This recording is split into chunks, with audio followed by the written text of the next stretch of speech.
Hey, it's Johnny Jet, and welcome back to my 39 travel questions. And today we have Steve Perillo, who is from Perillo Tours. I grew up in Connecticut. His father is actually probably one of the people who introduced me to travel. Mario Perillo, known as Mr. Italy, and I still remember those commercials. And God rest his soul. And now Steven's taken over and he knows everything about Italy. He's been all over. He also has a site on Hawaii. So Steven, welcome to the show. Hi, John. Hi, Johnny. I call you John because I know you, but what are you called? Well, you're Johnny Jet. Everyone knows me as Johnny Jet, not my Oh, real Italian name. okay. Nice to see you. Nice to talk to you. Why not 40 questions? 39 is a good. It's a good question, but I don't know the answer. See, that's I my like question. 30, and we'll see how it goes. Sometimes it's a little bit more, sometimes a little bit less. So, but where'd you grow up? I grew up in Pearl River, New York. It's 20 minutes outside of New York City, a half hour outside of New York City. And where do you live now? I live in Saddle River, New Jersey, in the same area, right outside of New York City. And where'd you go to college? I went to Boston University. And what'd you study? In the 70s, music, piano and composition. And I did that. I knew I was going to do Perillo Tours my whole life, but I wanted to do something else that I enjoyed because I knew I had an in at Perillo Tours. So I didn't have to interview. I didn't have to have a big resume. So I'm still doing music. In fact, I got a few CDs out, and I write orchestra music. I play the piano. Yeah, first of all, you own the website steve.com, which has to be worth a lot of money. And I just read your bio on there. I didn't realize that you are, a pianist. You play all kinds of instruments. I'm not using it enough. I'm going to start. Steve.com is the greatest thing. Imagine, well, you have a good website too. I mean, that's amazing. I'm sure people have been trying to buy it from you, and you should be selling that for big money. I bought it in 1995 for $10,000. 1995. Wow. $10,000. Yeah, and I'm very happy. But I haven't used it.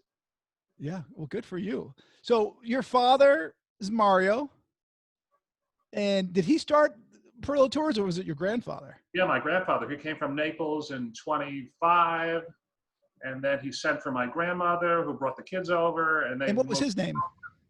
Joseph Perillo. Okay. He worked at Bank of America, and then he started the company in 45. The day the war was over, May 1st, 1945, a lot of businesses closed. This is what's going to happen after this friggin' COVID thing. There's going to be a rebirth right at the end of it, and there's going to be a lot of new businesses and new things starting. Because I think this is going to last a little longer than we think, this thing. I'm afraid of that. And, yeah. And I assume that your business is not good, like most people in travel. Yeah, we're still in the water, but we're fine. You have your brand, you have your name, you have your reputation. That's all you need. Most of the customers moved to next year, and so we had to lay off like half the people. It's very. But you're not sending anyone now. I mean, you can't. No, you can't. I could go over. I own a hotel called the Rose Garden in Rome, but I'd have to quarantine for 14 days because I wanted to go. It'd be a great time to go now to Italy. Great time. Yeah. So have you been on a plane since? No, I'm supposed to go to Chicago next week. I'm not sure if I'm going to fly or drive. What do you recommend? I was going to ask you, when do you feel comfortable flying? I do. Have you flown? I have not flown since February. Oh, okay. Do you feel comfortable flying? You know what? It depends. Like like my dad lives in South Florida, so I live in LA to Miami. American has a 777, and I look at the loads, and business class is wide open usually, and I can get upgraded for free since I fly so much on American. I have elite status, so I would take that. But the problem is, I live in California. You got to quarantine everywhere. Florida's even a hotter spot than California. So I have not gone. And plus I can't risk seeing my dad. So there's really no reason to go anywhere. But, if it was a certain plane and I looked at the flight loads, a day before or something, I would fly. But yeah, with a mask, you'd be fine. And wear a mask. And, the chances are you won't get it on a plane. They're pretty safe, especially with the HEPA filters. And I would fly Delta because they leave the seats open. So does Southwest and JetBlue. The middle seat open next to you. But I mean, it's a tough call. Chicago, that's a long drive, 750 miles. That was my first trip. If you ever ask me about my first trip, it was a car trip to Indiana, right outside of Chicago. I'll never forget that. I was How old were you? 6. It's the first one I You went from remember. New York? Yeah, from my house in Rockland County, and we drove. I think we drove straight. It was 15 hours. I think we I drove bet. straight there. Yeah, that sounds right. And I've driven to Ohio from Connecticut, which was 10 hours. yeah, yeah. So when was the first time you went to Italy? I was young. We used to go every summer. I don't know what my father was up to. He'd ship the whole family, my mother, everyone to the east coast of Italy, where they had these all-inclusive hotels, alberghi, and you get 3 meals a day. You're by the beach, a lot of Germans, and you could spend, it was $100 a week. It was unbelievable value. And we went to, I was probably 7th grade, 8th grade, starting then. I took my first 747. The 747s were out. This was, let's see, 50 years ago. come on, 50 years ago. John, I'm Well, not I that. mean, that's when 747s came out. They came out in 69, 51 years ago. Yeah, it was 69. Yeah, unbelievable. The same plane, the same speed. I don't understand why they can't get planes to go faster. It's been the same thing the whole time. Well, we did have the Concorde, which I've never been on. Have you been on that? Oh, no, I just missed it. I just missed out on that. I can't believe they can't get the technology to move these planes faster now. Yeah, they may. We'll see. Richard Branson's talking about going London to Sydney in 4 hours, but Yeah, that's yeah, that's actually been 30 minutes. He said at one time. I just read the other day it was 4 hours. We'll see what space travel practically. Yeah. But so how many countries do you think you've been to? I figured about 25. I think. And how about continents? Most of the continents. I think 6. What are there? 7 of them. Yep. Antarctica. Into Antarctica. No, that's the one down south. Africa. Yes, Africa. Asia. What's the European continent? Is that called Europe? That's called Europe. What do you call Greenland? An island? Greenland is part of North America, I believe. Oh, okay. And South America, Africa, Australia. You've been to Australia? Yes, and New Zealand is the best. New Zealand, because when you go to Australia, you go to New Zealand. I love New Zealand, and I mean, especially during right now, I wish I was living in New Zealand. Like Ireland with the sheep, the people are so wonderful. Actually, that's one of my questions. Where do you think the friendliest people in the world are? Ireland. So, well, you know what happened with me in Ireland. I'm a terrible driver. My peripheral vision is terrible. So I'm always hitting the curb. So the hubcap fell off the car. I didn't even know. This Irish guy is following me for miles, honking the horn. And he stops me, and he's got the hubcap in his hand, and he comes and he hands me the hubcap. That's Ireland. That's Ireland. Yeah, they're amazing. But we could have. It's such a friendly place. I agree with Ireland is some of the friendliest people. I think Fiji, I think Thailand, Indonesia, but in Middle East, I mean, there's really friendly people all over. For sure. It's just Paris, but it's not even France. It's Paris is the problem. Right. Not even France. It's just even Parisians don't like French. And Russia, they're not the warmest, but if you get to know them.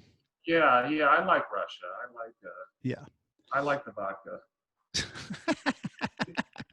So, what's your favorite international city?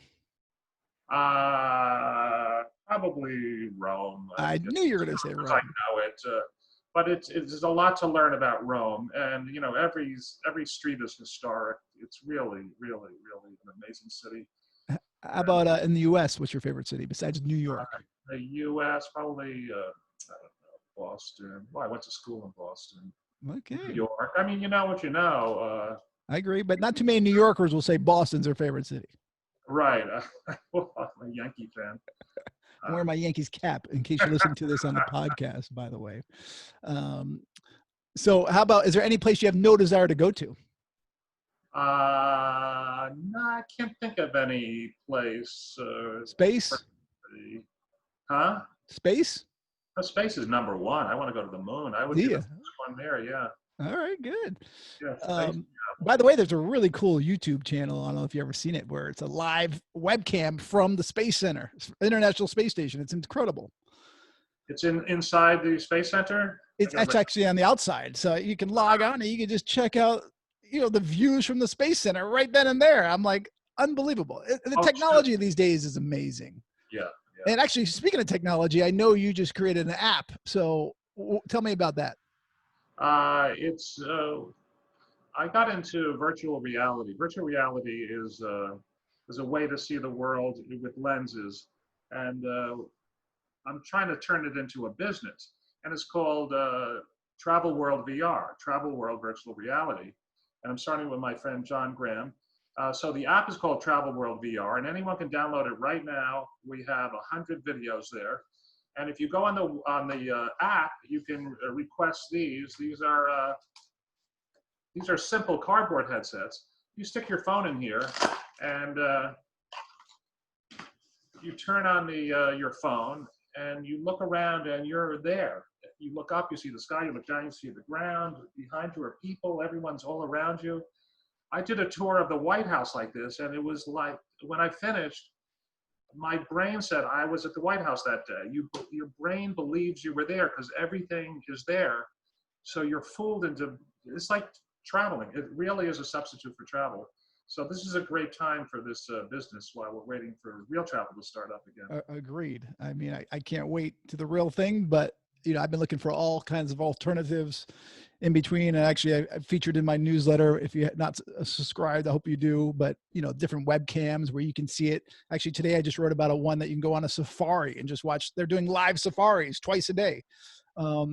It's really amazing stuff that's going on. That's the best part about this pandemic, is that everyone's creativity. And actually, I created this podcast and this series because of the pandemic, because I'm not traveling. And so there's some things that have come out that are, a silver lining, but we'll get back to the real thing.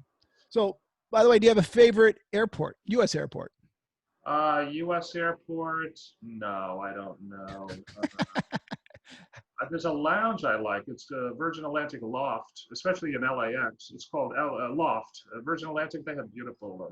Yeah, Virgin Atlantic does a good job. So what do you fly normally when you go to Italy? Delta or Alitalia. And I usually fly. It's a wonderful. And do you check bags? No, hardly ever. Unless I'm traveling with a woman, and then there's always check bags. You know how that. There's so much baggage. There's so much baggage. It's not a sex thing, but the shopping at the airport. Who shops at the airport? My wife does. My wife does. She loves T5 in Heathrow. How about international airport? Do you have a favorite international airport? I'm not that well traveled. Let me think. Oh, well, of course, I like the Caribbean airports, John. You know that. If you land in St. Bart's or those kind of airports are fantastic. They're just like strips, and then you go into a house, and there's like one little thing for your bags come out, and there's a guy in a glass thing, and he looks at your passport and says, "Welcome, man. Welcome to the Caribbean, man." And those are my favorite airports. That's the way it used to be, in the 50s and 60s. Right. Yeah. I love small airports too. Have you ever sat next to any famous celebrities on these flights? Yeah, but how could I not? I'm forgetting. I wasn't ready for that question. I try to keep you on your toes. Yeah. I know I've sat next to people. George Clooney going to Italy? Come on. No, the guy, Steve, who plays the banjo, the comedian who plays the banjo. Steve Martin. Steve Martin is great. He was working the entire time. This is why, these famous people are rich and famous, John, because they work. They really, really work. This guy, he worked the entire flight. He was writing on an iPad, probably jokes or a show or something. Steve Martin.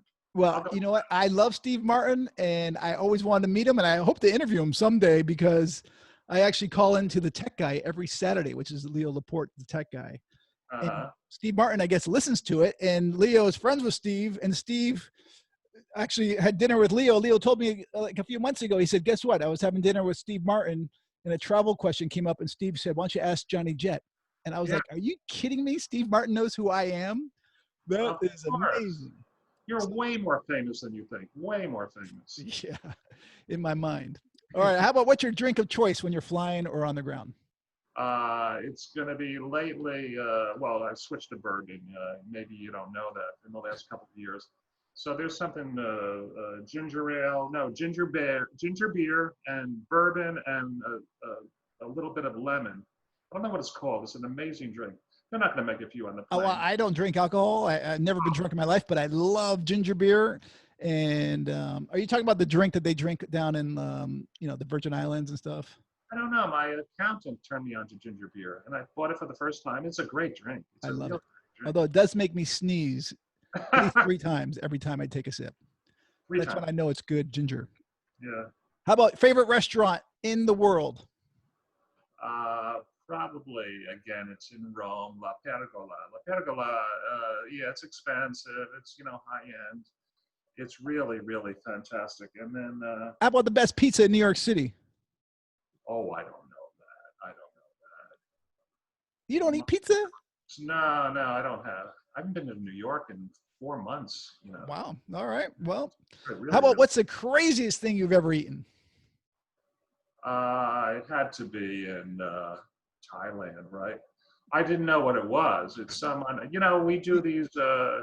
They have the cooking, the eating tours, eating around town tours on the back of a motorcycle.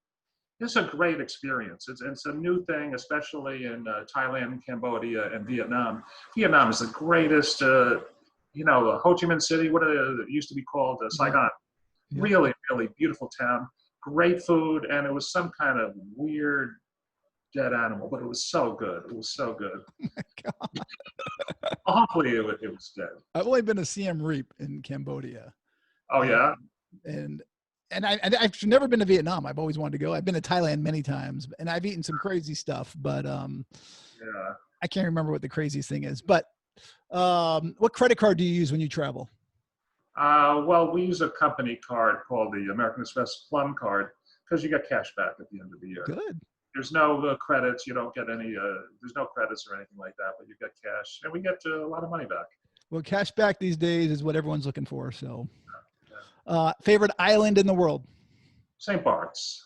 I hate to be a snob. Have you been to St. Bart's? No, I've not. Uh, I you have, heard my sister's been, and a lot of my friends. you have to go through St. Martin, and then you take a little thing. That's the magic of St. Bart's. They don't allow jets. You're Johnny Jet, you can't go. They only allow the little guys with the 16 seaters. And it's a Max. crazy airport too. Crazy Yeah, landing. it's a dangerous airport. You got to come into this little bowl, sort of, Yeah. and then you get a moki. A moki is a jeep without windows or doors. It's just completely open, and they have 27 beautiful beaches. And you say, I'm going to go to 7 beaches today. The next day, you go to 7 beaches, and the food, it's French food, unbelievable, unbelievable. And do you have tours to the No, Caribbean? it's not a tourism. It's not a mass tourism. Right, but do you have Perillo Tours to the Caribbean or just Italy and Hawaii? No, we have. My father started a Bahamas package many years ago and was very successful. But it's changed. Tour operators don't work with resorts the way they used to. I see. It used to work. Yeah, St. Bart's, I don't think they want big tours. No. I've been to Anguilla, which is probably the closest I've been to. Anguilla? I'm sorry? Anguilla? Is that what you said? What's your favorite island? No, I mean that's the closest I've been. Actually, in the Caribbean, it's probably Cayman Islands or Anguilla. Anguilla has the best beaches. Oh, they're Water amazing. about a half a mile, and you can see your feet. It's so clear. They're the best beaches in the world. I mean, listen, right now I'm jonesing for all of that. Do you have a favorite beach, by the way?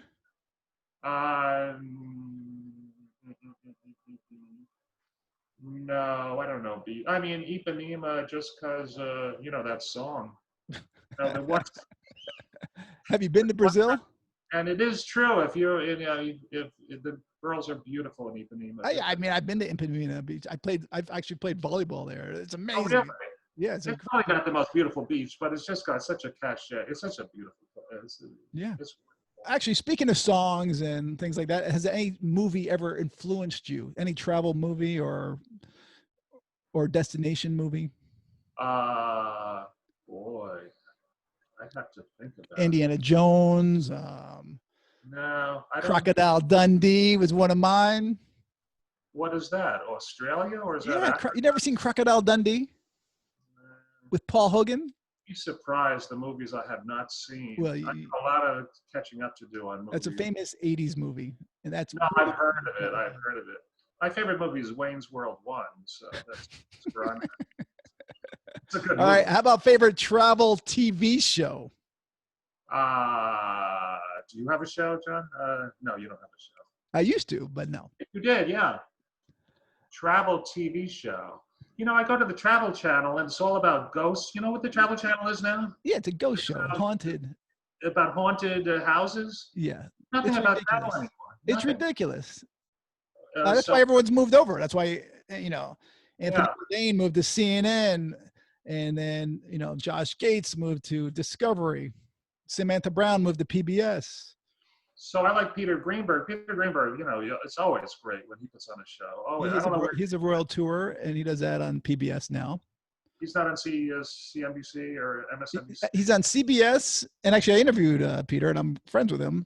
But he's a CBS editor, travel editor, and he also has a show on PBS about the Royal Tour. He's got a couple shows. I mean, that guy, he's amazing. The guy does travel shows with the heads of each state, giving him a tour for like 3 to 5 days. Yeah. You talk about influence, and of course, Rick Steves is always. I don't know why Rick Steves is so great, but he is.